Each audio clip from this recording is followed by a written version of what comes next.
नमस्कार, मैं हूं अभिषेक उपाध्याय। आप देख रहे हैं टॉप सीक्रेट और एक बहुत ही महत्वपूर्ण जानकारी आपके सामने रखने जा रहा हूं। और जानकारी ये है कि जो प्रयागराज में इस समय विद्यार्थियों का आंदोलन चल रहा है, जो परीक्षार्थी हैं, प्रतियोगी हैं, पीसीएस, आरओ, एआरओ के, उनके इस आंदोलन का जो दूसरा पक्ष यानी कि जो सरकारी पक्ष है, जो उनके खिलाफ है, उसको किस तरह से रखा जा रहा है। और ये जो मैं आपको बात कह रहा हूँ वो बात है यूपी के सूचना विभाग के हवाले से। ये बहुत ही महत्वपूर्ण खबर है और इसको आप इसलिए जानिए क्योंकि ये जानना बहुत ज़रूरी है कि उस दौर में जहाँ पर इंफॉर्मेशन वॉर भी चलता है, जिसे कि सूचनाओं का युद्ध कहते हैं, और ये सिर्फ हिंदुस्तान में नहीं चलता है, चाहे वो रूस यूक्रेन की लड़ाई हो, चाहे वो इजराइल हमास की लड़ाई हो, दुनिया में कहीं भी कॉन्फ्लिक्ट हो, वार हो, तो वहाँ एक इंफॉर्मेशन वार पैरेलल भी चलता है, समानांतर चलता है। और सरकारें इस वार का भी अक्सर इस्तेमाल करती हैं। यूपी ही नहीं, अलग अलग राज्यों की सरकारें, ये देश भर में इस्तेमाल होता है। तो यहाँ पर ये जो आंदोलन छिड़ा हुआ प्रयागराज में पीसीएस, आरओ, एआरओ का, यहाँ पर भी एक सूचना युद्ध शुरू हो गया है। और इस सूचना युद्ध में कूद पड़ा है यूपी का सूचना विभाग, खुद कूद पड़ा है। मेरे पास वो स्क्रीनशॉट पड़े हुए हैं जो कि ये सूचना विभाग की ओर से शेयर किए गए हैं पत्रकारों को। और ये जो स्क्रीनशॉट है इसे बताता है कि जो इन्फॉर्मेशन पत्रकारों को दी गई है वो बताती है कि सूचना विभाग की नज़र में ये छात्रों का आंदोलन क्या है। और ये समझना आपको इसलिए ज़रूरी है ताकि आप ये जानिए कि सरकारें किस तरह का, एक तरह का प्रोपेगेंडा वार जिसे कहते हैं, उस प्रोपेगेंडा वार की हिस्सेदार बन जाती हैं उस वक्त में जब उनसे ये उम्मीद की जाती है कि वे विद्यार्थियों की, प्रतियोगियों की बातों को सहानुभूतिपूर्वक सुनेंगी, उन पर विचार करेंगी और उन पर एक्शन लेंगी। और इसलिए भी लेंगी क्योंकि खुद इसी सरकार के डिप्टी सीएम केशव मौर्य ये कह रहे हैं कि छात्रों की बातें बेहद ही महत्वपूर्ण हैं, वे बातें सुनी जानी चाहिए। खुद डिप्टी सीएम कह रहे हैं इस सरकार के बीजेपी के अपने विधायक जो हैं देवेंद्र प्रताप सिंह, उन्होंने हमको इंटरव्यू में कहा कि छात्रों को सैल्यूट करना चाहिए। और उन्होंने ये भी कहा कि आयोग छात्रों को बदनाम कर रहा है। तो देवेंद्र प्रताप सिंह की बात को आगे बढ़ाएं तो क्या सूचना विभाग भी यही काम कर रहा है? और देखिए, अब मैं आपको दिखा रहा हूं अपनी स्क्रीन पे, आप देखेंगे तो आपको एक स्क्रीनशॉट दिखेगा। ये वो स्क्रीनशॉट है जो यूपी के सूचना निदेशक शिशिर सिंह ने पत्रकारों को शेयर किया है, ये बताने के लिए कि छात्रों का आंदोलन सरकार की, सूचना विभाग की नज़र में क्या है। और मैं इससे कुछ पॉइंटर पढ़ रहा हूं ताकि आप ये समझ जाएं। देखिए, इसकी हेडलाइन दी गई है कि शिक्षाविदों और विशेषज्ञों ने छात्रों से प्रक्रिया को समझने पर दिया जोर, कि छात्रों को प्रक्रिया नहीं पता, वो समझें।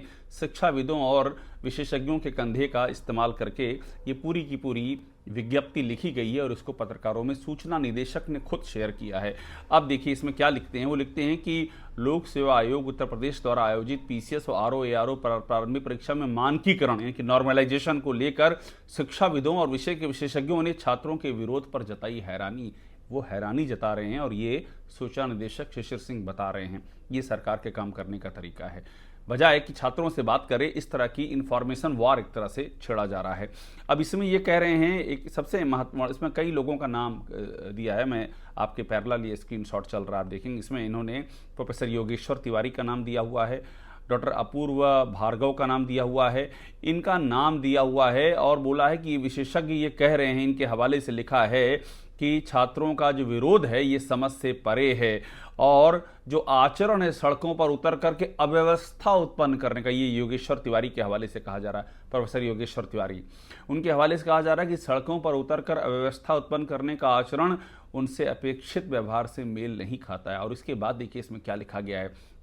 ये लाइन बहुत महत्वपूर्ण है। ये जो शुरू में इसमें मैं आपको गिन रहा हूँ, 1 2 3 4 5 और 6, ये 6 हेडलाइन जैसे समाचार लिखे जाते हैं वैसे ही लिखा गया है इसको, जो शिशिर सिंह ने शेयर किया। इसमें लिखा है कि प्रतियोगी परीक्षाओं की तैयारी कर रहे छात्रों ने भी विरोध को तकनीकी विषय नहीं बल्कि कुछ सियासी दलों द्वारा अपनी सियासत को धार देने के लिए पूर्व नियोजित बताया। यानी कि सियासी दल इसके पीछे हैं और ये कोई छात्र कह रहे हैं। अब ये छात्र शिशिर सिंह को कहाँ मिल गए इसका ब्यौरा तो नहीं दिया है, लेकिन उन्होंने छात्रों यहाँ फिर एक कंधा पकड़ रहे हैं लगातार। पहले प्रोफेसर का कंधा पकड़ा, विशेषज्ञ का पकड़ा, अब छात्रों का पकड़ा कि छात्र कह रहे हैं कि ये तो सियासी दलों द्वारा सियासत को धार देने के लिए पूर्व नियोजित बताया। कुछ छात्रों ने इन छात्रों का मैं पढ़ रहा हूँ, इसमें कहीं नाम नहीं दिया हुआ कि किन, मैं पढ़ के रहा हूँ इसलिए नीचे देखी और देख रहा हूँ कि किन छात्रों ने ये बताया, ये कहीं लिखा नहीं है। शिशिर सिंह को खुद फ़ोन करके बताया क्या इन छात्रों ने, और ये कहा कि हमारा नाम गुप्त रखना, हमारा नाम ना सामने आने पाए। आप सोचिए, इस तरह की कार्रवाई ये यूपी का सूचना विभाग कर रहा है। और ये शिशिर सिंह कौन है? पिछले 6 सालों से, आपको हैरानी होगी जानकर के, 6 सालों से इसी पद पर जमे हुए हैं, फेविकोल के मजबूत जोड़ की तरह टस से मस नहीं हुए हैं। सवाल ये है कि बतौर सूचना निदेशक वो सरकार के कामों का प्रचार प्रसार करने के लिए अधिकृत है, उन्हें कोई नहीं रोक सकता। लेकिन उस मौके पर जब 17 लाख छात्रों के भविष्य का सवाल हो, जब आपकी सरकार के डिप्टी सीएम ये कह रहे हो कि इनकी मांगे महत्वपूर्ण, उन पर ध्यान दिया जाए, जब आपकी सरकार, आपकी अपनी ही पार्टी के विधायक इन छात्रों के हक में खड़े हैं, जब संगठन आपका बीजेपी का संगठन कोशिश कर रहा है इन छात्रों की समस्याओं को हल किया जाए, इनको राहत पहुंचाई जाए, तो इस तरह की बातें छात्रों के बारे में, छात्रों के आंदोलन के बारे में मीडिया को प्रसारित करने का औचित्य क्या है? क्या ये हेडलाइन मैनेजमेंट है शिशिर जी? क्या ये एक छात्रों को, ये मेरा सवाल है, इसका जवाब दीजिएगा, कि छात्रों को विलीन बना करके और सरकार की छवि चमकाने की कोशिश है? क्या कभी ऐसा यूपी के इतिहास में हुआ है कि आप लोग एक नया इतिहास गढ़ रहे हैं और ये इतिहास क्या छात्रों के भविष्य के साथ खिलवाड़ नहीं है? ऐसी कोई भी कोशिश? ये मेरे सवाल हैं और इससे जुड़ा हर कवरेज हम लाते रहेंगे, आपके सामने रखते रहेंगे। टॉप सीक्रेट को देखिए, लाइक कीजिए, सब्सक्राइब कीजिए, बेल आइकन दबाइए, शेयर कीजिए।